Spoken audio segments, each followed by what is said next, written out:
Halo semuanya, perkenalkan nama saya Nabila, saya dari Universitas Dian Nusantara dengan nomor induk 111212018. Pada kesempatan kali ini saya akan membawakan sebuah presentasi untuk memenuhi tugas besar pengantar ekonomi makro saya dengan dosen pengampu Laode Muhammad Hikmat Zahadi, SE MSI.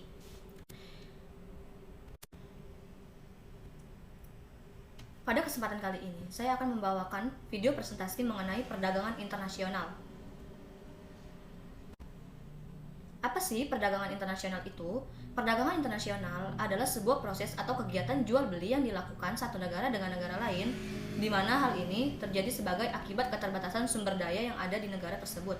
Jadi, perdagangan internasional ini merupakan sebuah kegiatan jual beli atau biasa kita kenal dengan ekspor atau impor yang bertujuan untuk memenuhi keterbatasan sumber daya yang ada di negara tersebut. Dengan adanya perdagangan internasional dapat memungkinkan terjadinya yang pertama itu ada jual beli atau tukar menukar barang dan atau jasa antar negara. Yang kedua, kerjasama di bidang ekonomi antar negara di seluruh dunia. Yang ketiga, pengaruh terhadap perkembangan ekspor dan impor serta balance of payment atau neraca pembayaran internasional suatu negara. Yang keempat, pertukaran dan perluasan penggunaan teknologi sehingga dapat mempercepat pertumbuhan ekonomi negara yang terlibat di dalamnya. Yang kelima, pergerakan sumber daya melalui batas negara, baik sumber daya alam maupun sumber daya manusia dan sumber daya modal untuk tersedia di Indonesia karena adanya perdagangan secara internasional. Selain itu juga, perdagangan internasional ini merupakan sebuah faktor utama untuk meningkatkan pendapatan bruto.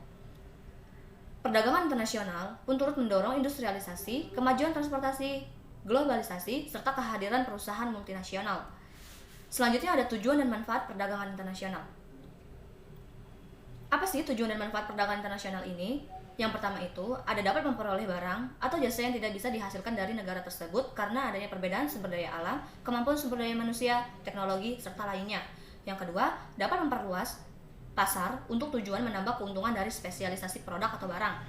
Yang ketiga, ada memungkinkan transfer teknologi modern untuk memahami teknik produksi yang lebih efisien dan modern dalam hal manajemen.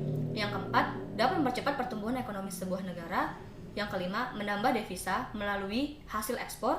Yang keenam, perdagangan internasional dapat membuka lapangan pekerjaan di sebuah negara tersebut.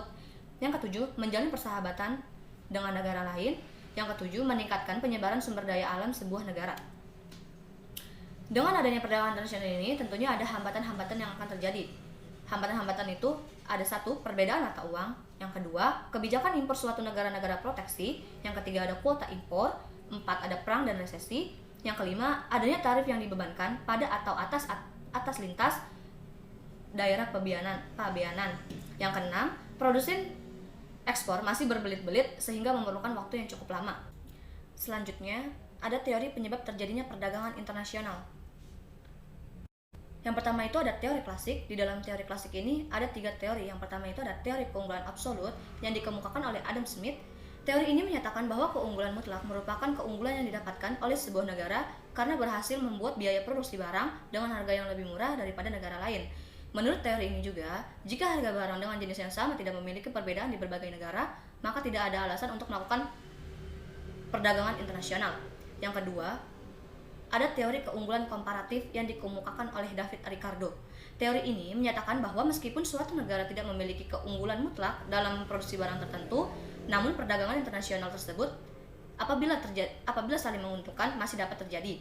Hal ini dengan syarat bahwa negara tersebut melakukan sebuah spesialisasi produk terhadap barang yang lebih memiliki biaya relatif kecil dari harga negara lain. Yang ketiga, ada teori permintaan timbal balik yang dikemukakan oleh John Stuart Mill. Teori ini menyimpulkan bahwa perdagangan internasional dapat bermanfaat bagi kedua negara jika terdapat perbedaan antar negara dalam rasio produksi dan konsumsi. Selain itu juga, jika jumlah yang dibutuhkan untuk memproduksi barang ekspor lebih kecil dibandingkan barang impor, maka secara otomatis negara mendapatkan manfaat dalam perdagangan internasional yang dilakukan. Selanjutnya yang kedua itu ada teori modern. Di dalam teori modern ini terdapat 8 macam teori. Yang pertama itu teori Hexert-Ohlin. Teori ini dikenal dengan the proportional factory theory yang berpendapat bahwa pola perdagangan internasional ditentukan oleh faktor pendukung, di mana negara dengan faktor produksi relatif tinggi dan murah dalam biaya produksi akan melakukan sebuah spesialisasi produk untuk melakukan ekspor. Sebaliknya, negara dengan faktor relatif langka dan mahal dalam biaya produksi, maka akan melakukan sebuah impor. Yang kedua ada teori kesamaan harga faktor produksi. Teori ini menekankan bahwa perdagangan bebas saling menggantikan atau sekalipun tidak sempurna untuk perpindahan faktor antar negara dan menjelaskan dampaknya terhadap harga produksi. Inti dari teori ini adalah perdagangan bebas atau perdagangan internasional mengakibatkan harga faktor-faktor produksi sama di berbagai negara. Yang ketiga ada teori Rybczynski. Teori ini merupakan fungsi dari H-O. Ketika koefisien produksi tetap dan penawaran faktor-faktor produksi dalam kondisi full employment, maka penambahan pada salah satu faktor produksi akan meningkatkan faktor output pada komoditi yang faktor produksinya ditambah secara intensif sehingga mengurangi output komoditi yang lain. Selanjutnya ada kurva tawar-menawar yang dikemukakan oleh Marshall and Edgeworth.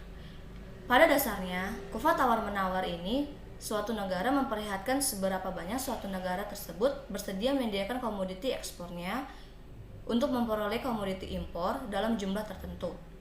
Dengan kata lain, bahwa kurva tawar-menawar ini dari suatu negara memperlihatkan sejauh mana ketersediaan negara itu mengimpor dan mengekspor pada berbagai tingkat harga relatif yang tengah berlaku.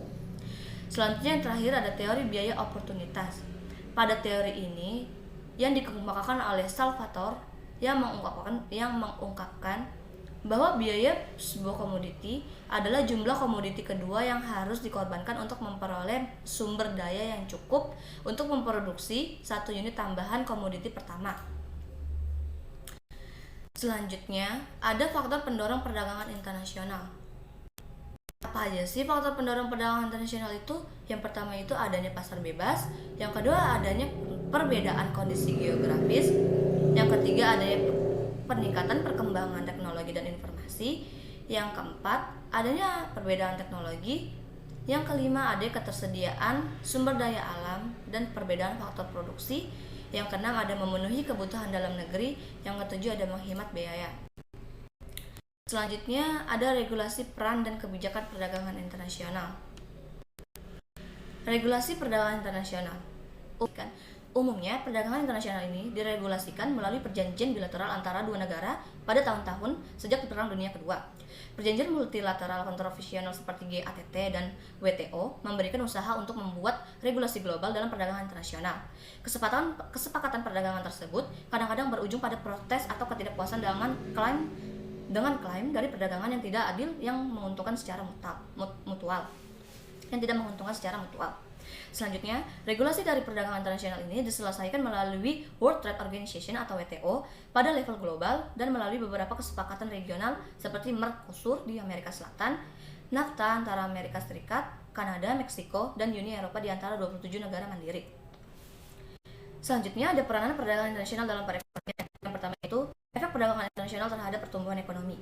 Salah satu hal yang dapat dijadikan motor penggerak bagi pertumbuhan adalah perdagangan internasional. Salvatore menyatakan bahwa perdagangan dapat menjadi mesin bagi pertumbuhan suatu negara. Jika aktivitas perdagangan internasional ini adalah ekspor-impor, maka salah satu dari komponen tersebut atau keduanya dapat menjadi motor penggerak bagi pertumbuhan. Yang kedua ada efek terhadap produksi. Dalam efek terhadap produksi ini ada yang namanya spesialisasi produk, kenaikan investasi surplus, fan of surplus, kenaikan produktivitas, spesialisasi. Di dalam efek spesialisasi ini, ada 3 keadaan yang membuat efek spesialisasi dan perdagangan tidak selalu bermanfaat bagi suatu negara. Ketiga keadaan ini berkaitan dengan kemungkinan spesialisasi produksi yang terlalu jauh. Artinya, adanya sektor produksi yang terlalu terpusatkan pada satu atau barang saja. Keadaan ini yaitu, yang pertama itu ada ketidakstabilan pasar luar negeri, keamanan nasional, yang ketiga itu ada dualisme, kebijakan perdagangan internasional. Di dalam proteksi, kebijakan perdagangan internasional ini bertujuan untuk melindungi produksi dalam negeri. Bentuk-bentuk proteksi yang dijalankan satu negara lain yaitu ada larangan impor, tarif impor, kuota, subsidi, dan juga premi. Yang kedua ada perdagangan bebas. Kebijakan perdagangan bebas adalah kebijakan dalam perdagangan internasional untuk menghilangkan hambatan-hambatan dalam perdagangan internasional. Penentuan dan penetapan harga dan diserahkan bebas itu hanya berlaku bagi negara-negara anggota yang tergabung bergabung dalam kelompok perdagangan bebas tersebut. Yang ketiga ada politik dumping. Tujuan politik dumping adalah untuk meningkatkan daya saing untuk memperluas pasar. Sekian materi yang saya sampaikan mengenai perdagangan internasional. Semoga dapat bermanfaat. Untuk kurang lebihnya mohon maaf. Sekian